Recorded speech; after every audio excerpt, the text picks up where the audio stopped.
अजीज़ दोस्तों, आपने बाज़ दफ़ा ऐसा जादू सुना होगा जो दफन किया जाता है या जो हड्डी के ऊपर किया जाता है या जिसके ज़रिए किसी इंसान पर बंदिश कर दी जाती है, या बहुत सारे लोग इसको कील देना भी कहते हैं। तो जादू के ज़रिए किसी की ज़िंदगी को कैसे कीला जाता है, यह हड्डी का जादू क्या है और यह कील देने वाले जादू का क्या इलाज है, कैसे किया जाता है।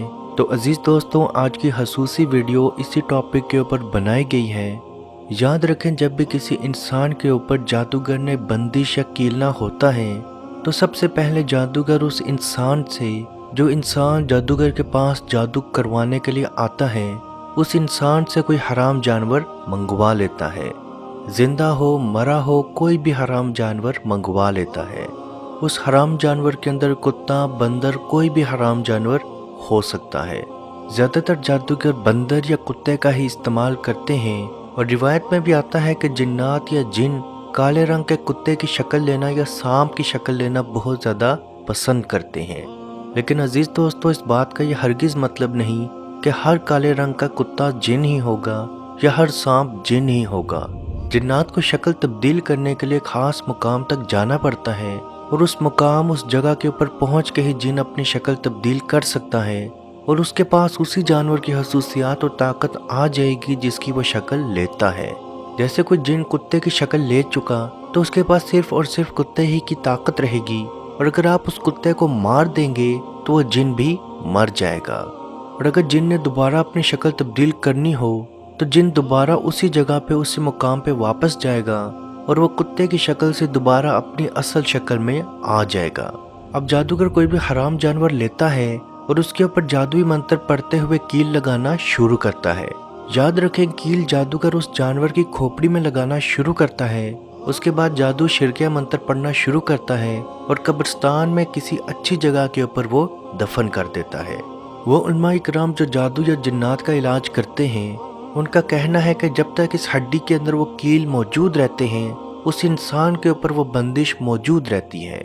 यानी अगर इंसान के ऊपर कारोबार की बंदिश की जाए या शादी की बंदिश की जाए या औलाद की बंदिश की जाए, तो जब तक वो कील उस हड्डी के अंदर मौजूद रहेगा, उस कारोबार में, उस लड़की में, उस लड़के के अंदर वो बंदिश मौजूद रहेगी।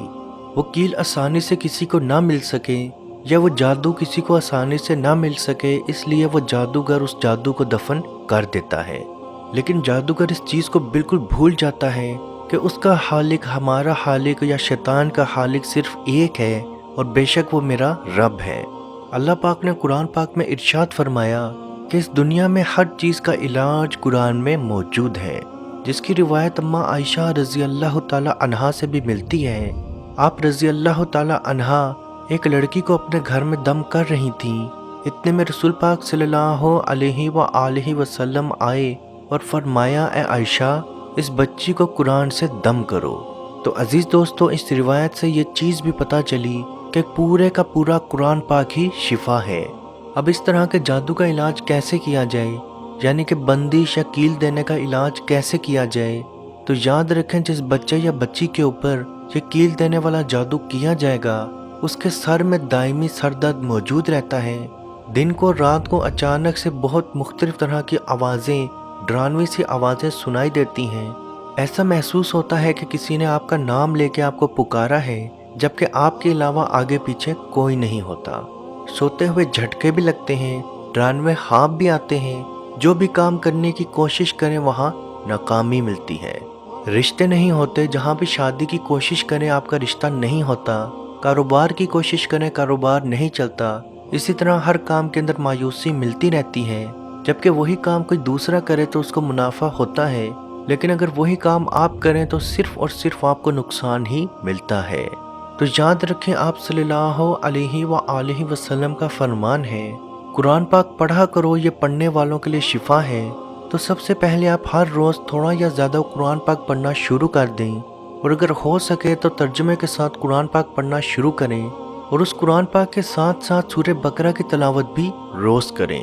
एक रुकू पढ़ें, एक आयत पढ़ें, 4 रुकू पढ़ें या पूरी सूरह बकरा पढ़ें, लेकिन हर रोज़ आपने थोड़ी बहुत सूरह बकरा पढ़नी है, क्योंकि नबी पाक सल्लल्लाहु अलैहि वसल्लम का फरमान है, सूरह बकरा एक ऐसी सूरा है جس کے اوپر جادوگر اثر نہیں رکھتا۔ تو سب سے پہلے آپ ڈیلی سورہ بقرہ کی تلاوت کرنا شروع کریں تو آٹومیٹیکلی جادوگر کا جادو کا اثر آپ پہ ٹوٹنا شروع ہوگا، اور جادوگر کی جتنی بھی طاقت آپ کے اوپر موجود تھی وہ آٹومیٹکلی ہٹنا شروع ہوگی۔ اس کے ساتھ ساتھ آپ نے ہر جمعرات کو اپنا صدقہ ضرور دینا ہے۔ یہ 1 ماہ کا عمل ہے، 1 ماہ کے اندر میکسیمم 4 جمعرات آئیں گی، ہر جمعرات آپ نے اپنا صدقہ ضرور دینا ہے۔ اس کے ساتھ ساتھ آپ نے ہر روز ہر کمرے کے اندر 30 دن تک ہر روز ہر کمرے کے اندر مغرب کے وقت آپ نے اذان بھی دینی ہے۔ یہ اذان کسی نماز کے لیے استعمال نہیں ہو رہی تو کوئی عورت بھی اذان دے سکتی ہے، یا کسی روز اگر عورت اذان نہیں دے سکتی تو اس کا شوہر بھی اس روز اذان دے سکتا ہے۔ 30 دن تک آپ نے ریگولر اذان بھی دینی ہے، جمعرات کے جمعرات صدقہ بھی کرنا ہے، اور ہر روز قرآن پاک پڑھنا ہے، اور خصوصی طور پر سورہ بقرہ کی تھوڑی بہت تلاوت کرنی ہے، اور ہر رات سونے سے پہلے سورہ بقرہ کی آخری 3 آیات کی بھی تلاوت کرنی ہے۔ نبی پاک صلی اللہ علیہ وآلہ وسلم کا فرمان ہے، جو شخص لگاتار 3 راتوں تک جو شخص سورہ بقرہ کی آخری آیات کی تلاوت کرے، اس کی زندگی سے، اس کے گھر سے، اس کے گھر والوں سے جنات شیاطین دور بھاگ جاتے ہیں۔ عزیز دوستو، جب آپ یہ عمل کرنا شروع کریں گے تو 3 دن کے اندر اندر آپ کا جادو مکمل طور پہ ٹوٹنا شروع ہوگا، لیکن کم از کم 1 ماہ تک آپ نے یہ عمل روز کرنا ہے۔ اللہ پاک سے دعا ہے کہ ہم سب کو اپنے حفظ و ایمان میں رکھے، اور کشمیر کے بھائیوں پہ خصوصی رحم عطا فرمائے، اور ان کو آزادی کی نعمت عطا فرمائے۔ آمین۔ اللہ حافظ۔ اعوذ باللہ من الشیطان الرجیم، بسم اللہ الرحمن الرحیم،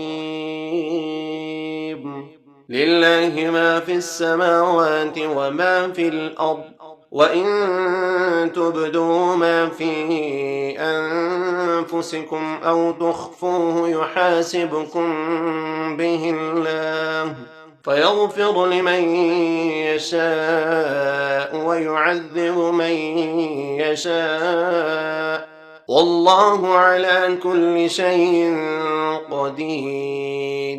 آمن الرسول بما أنزل إليه من ربه والمؤمنون كل آمن بالله وملائكته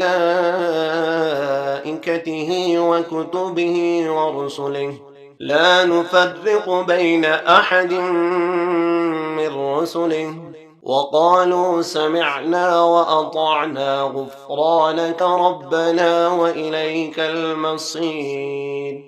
لا يكلف الله نفسا إلا وسعها، لها ما كسبت وعليها ما اكتسبت، ربنا لا تؤاخذنا إن نسينا أو أخطأنا، ربنا ولا تحمل علينا إصرا كما حملته على الذين من قبلنا، ربنا ولا تحملنا ما لا طاقة لنا به، واعف عنا واغفر لنا وارحمنا، أنت مولانا فانصرنا على القوم الكافرين۔